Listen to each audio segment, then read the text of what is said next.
That would be game. Oh my fucking god. That would be Angel's entire experience with the deck we are going to view in a moment. Hello, all that may have stumbled upon us. I'm Christa. We just got done with a deep dive critique on Billy's brand new commander build, Lightning Army of One, or affectionately nicknamed Snowballs.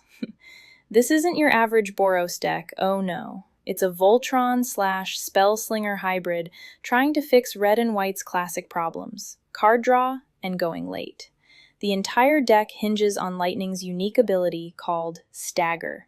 When she hits a player, all damage dealt to that player or their stuff is doubled until your next turn. It's a nuclear bomb waiting to go off. So everyone's been hit by lightning. The damage will be doubled from both instances. So everyone's going to be taking 24 damage. That would be game. Now let's see how the guys approach the power of this deck. The core premise is getting Lightning equipped and leveraging low-cost ramp.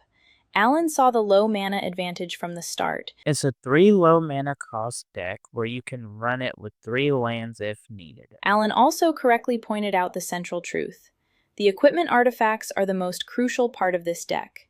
Now, on the controversial topic of card draw, Billy was quick to dismiss any concerns. I heard that someone was saying that it doesn't have super great card draw. I think that's just fucking silly.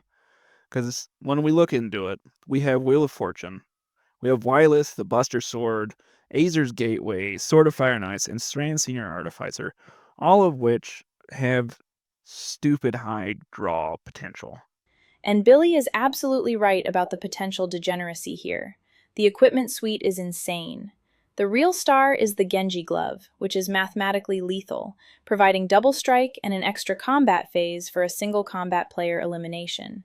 And the Buster Sword synergy lets you free cast massive spells, turning this deck into a multiplicative nightmare, especially when you combine Stagger with cards like Gisela, Blade of Gold Knight, for an X4 damage multiplier. But Angel's initial fear of being a sitting duck was prophetic and exposes 2 critical flaws. Angel experienced this firsthand. With the current build of the deck that I played with, it is difficult to get the ball rolling, but if you're lucky, you could pull the cards you need to set you up and pull out a win, like my friend here, Billy. However, there will be times when you're forced to sit there and watch as your opponent field grows while you're left to suffer and watch your pending doom. That failure to get the ball rolling is what's called the trample paradox. The doubling effect only triggers after Lightning successfully deals combat damage to the player. If an opponent blocks her, Stagger never triggers, wasting your turn. The second flaw is structural. The mana base is structurally flawed.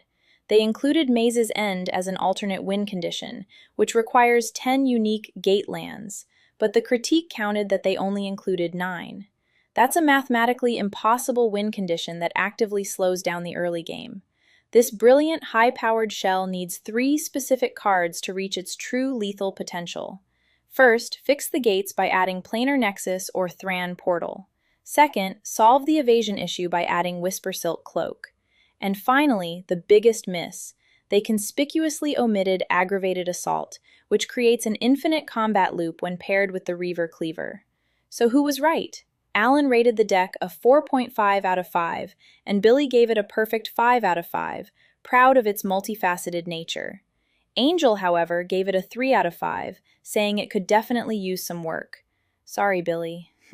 The verdict is that Billy and Alan are right about the potential. It is a brilliant shell. But Angel is right that in its current state, it's a glass cannon prone to being a sitting duck, because of the trample paradox and the flawed mana base. It is a high-powered build, but it needs those 3 fixes to be truly lethal. What do you think? Will adding Aggravated Assault make a difference? Let me know in the comments. Like and subscribe, or your favorite foil mythic is going to start curling into a goddamn Pringles chip tonight. Bye!